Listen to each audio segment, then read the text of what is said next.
कहानी जहां आरा। जयशंकर प्रसाद।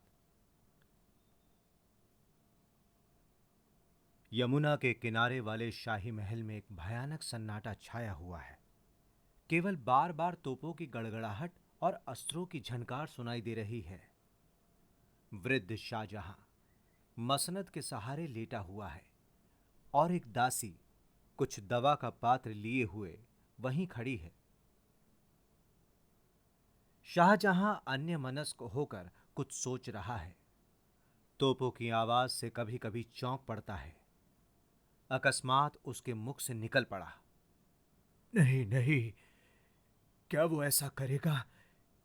क्या हमको तख्त ताउस से निराश हो जाना चाहिए? जी हां, अवश्य निराश हो जाना चाहिए। शाहजहां ने सिर उठाकर कहा, कौन? जहां आरा? क्या ये तुम सच कहती हो?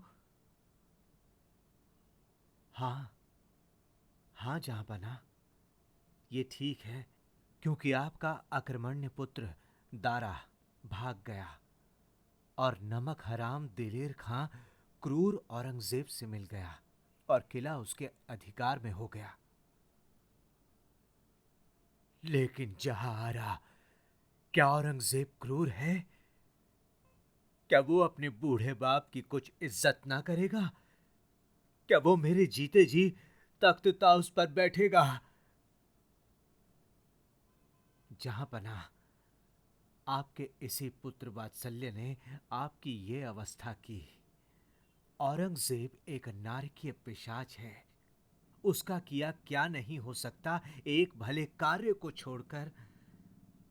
नहीं जहारा, ऐसा मत कहो। हां जहांपनाह, मैं ऐसा ही कहती हूं। ऐसा?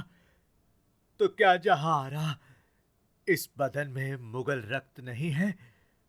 क्या तू मेरी कुछ भी मदद कर सकती है? जहांपनाह की जो आज्ञा हो। तो मेरी तलवार मेरे हाथ में दो।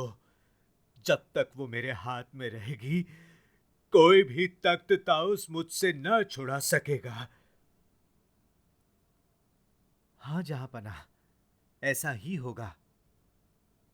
ये कहती हुई वृद्ध शाहजहां की तलवार उसके हाथ में देकर खड़ी हो गई। शाहजहां उठा और लड़खड़ाकर गिरने लगा।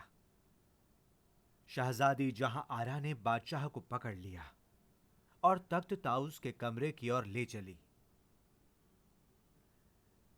तख्त ताउस पर वृद्ध शाहजहां बैठा है और नकाब डाले जहां आरा पास ही बैठी हुई है और कुछ सरदार जो उस समय वहां थे खड़े हैं। नकीब भी खड़ी है। शाहजहां के इशारा करते ही उसने अपने चिरभयस्त शब्द कहने के लिए मुंह खोला। अभी पहला ही शब्द उसके मुंह से निकला था कि उसका सिर छटक कर दूर जा रहा।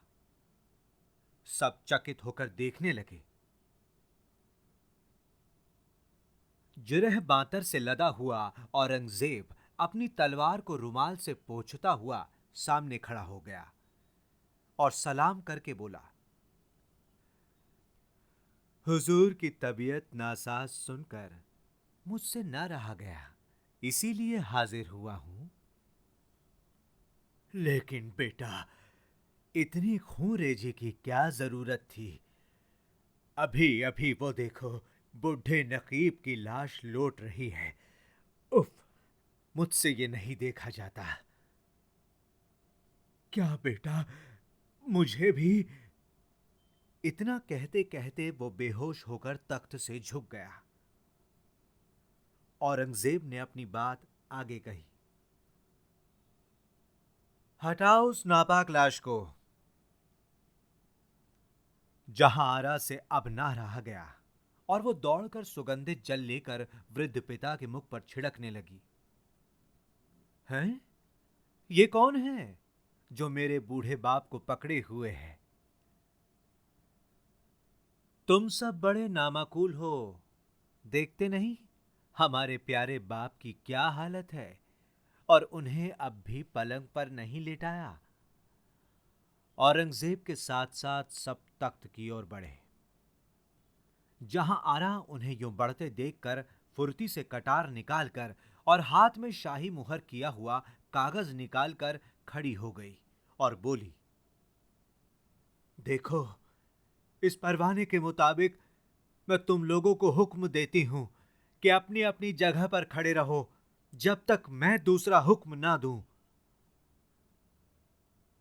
सब उसी कागज की ओर देखने लगे। उसमें लिखा था, इस शख्स का सब लोग हुक्म मानो और मेरी तरह इज्जत करो। सब उसकी अभ्यर्थना के लिए झुक गए। स्वयं औरंगजेब भी झुक गया और कई क्षण तक सब निस्तब्ध थे। अकस्मात औरंगजेब तनकर खड़ा हो गया और कड़क कर बोला, गिरफ्तार कर लो इस जादूगरनी को। यह सब झूठा फिसाद है। हम सिवा शाहजहां के और किसी को नहीं मानेंगे। सब लोग उस औरत की ओर बढ़े। जब उसने ये देखा तब फौरन अपना नकाब उलट दिया। सब लोगों ने सिर झुका दिया और पीछे हट गए। औरंगजेब ने एक बार फिर सिर नीचे कर लिया और कुछ बड़बड़ाकर जोर से बोला, कौन कौन जहां आ रहा? तुम यहां कैसे? औरंगजेब, तुम यहां कैसे? औरंगजेब ने पलटकर अपने लड़के की तरफ देखा।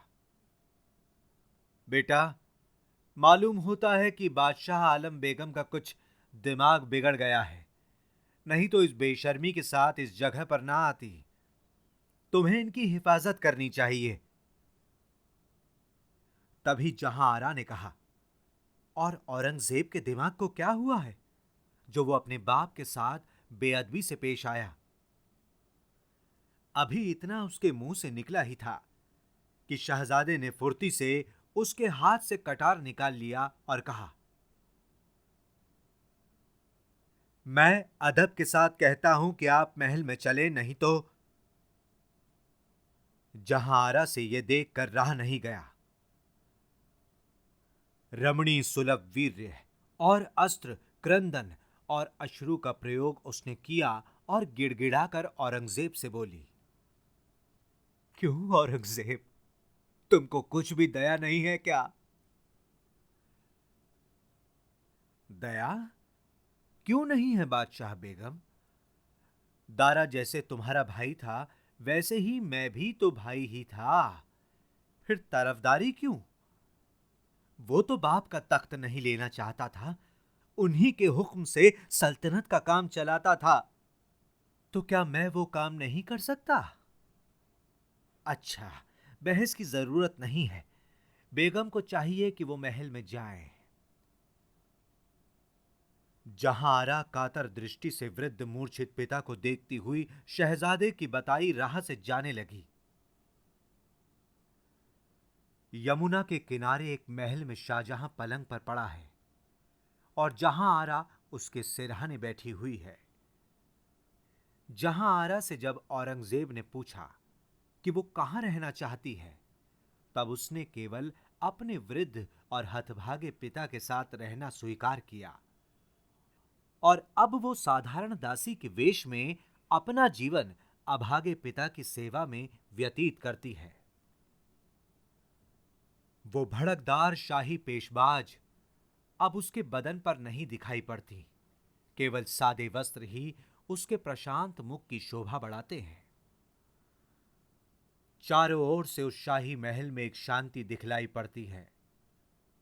जहां आरा ने जो कुछ उसके पास थे सब सामान गरीबों को बांट दिए और अपने निज के बहुमूल्य अलंकार भी उसने पहनना छोड़ दिया।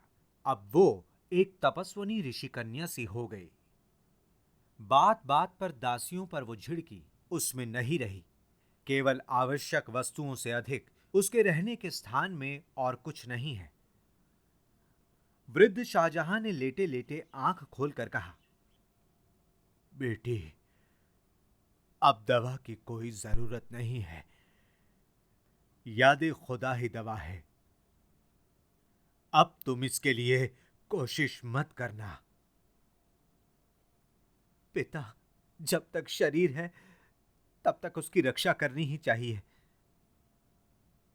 शाहजहां कुछ ना बोलकर चुपचाप पड़े रहे। थोड़ी देर तक जहां आरा बैठी रही, फिर उठी और दवा की शीशियां यमुना के जल में फेंक दी।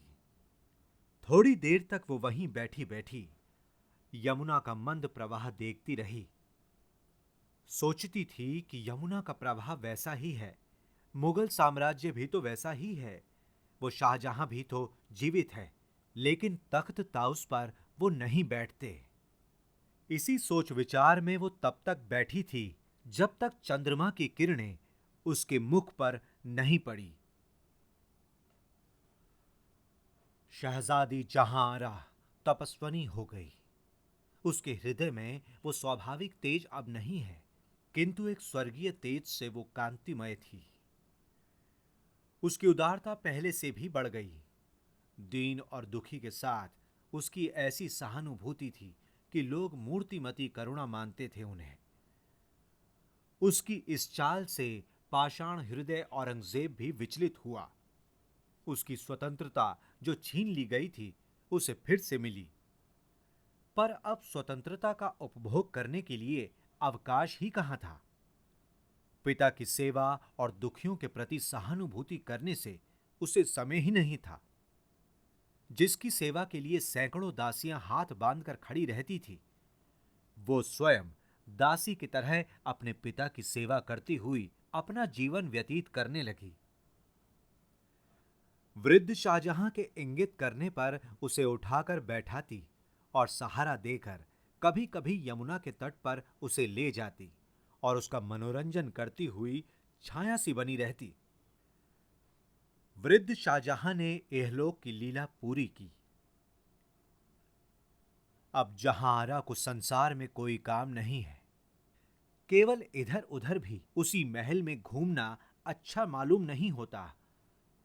उसकी पूर्व स्मृति और भी उसे सताने लगी। धीरे धीरे वो बहुत क्षीण हो गई। बीमार पड़ी, पर दवा कभी न ली। धीरे धीरे उसकी बीमारी बहुत बड़ी और उसकी दशा बहुत खराब हो गई। तब औरंगजेब ने सुना। अब उससे भी सहन न हो सका। वो जहांआरा को देखने के लिए गया। एक पुराने पलंग पर, जीर्ण बिछौने पर जहांआरा पड़ी थी और केवल एक धीमी सांस चल रही थी। औरंगजेब ने देखा कि वो जहांआरा है, जिसके लिए भारतवर्ष की कोई वस्तु अलभय नहीं थी, जिसके बीमार पड़ने पर शाहजहां भी व्यग्र हो जाता था और सैकड़ों हकीम उसे आरोग्य करने के लिए प्रस्तुत रहते थे। वो इस तरह एक कोने में पड़ी है। पाषाण भी पिघला। औरंगजेब की आंखें आंसुओं से भर गई और वो घुटनों के बल बैठ गया। समीप मुंह ले जाकर बोला, बहन, कुछ हमारे लिए हुक्म है? जहांआरा ने अपनी आंखें खोल दी और एक पुर्जा उसके हाथ में दे दिया, जिसे झुककर औरंगजेब ने ले लिया। फिर पूछा, बहन, क्या तुम हमें माफ करोगी? जहांआरा ने खुली हुई आंखों को आकाश की ओर उठा दिया। उस समय उनमें से एक स्वर्गीय ज्योति निकल रही थी और वो वैसे ही देखती रह गई। औरंगजेब उठा और उसने आंसू पोंछते हुए पुर्जे को पढ़ा। उसमें लिखा था, बगैर सब्ज न पोशद कसे मजार मराह कि कब्र पोश गरीबा हमी ग्याह बसस्त।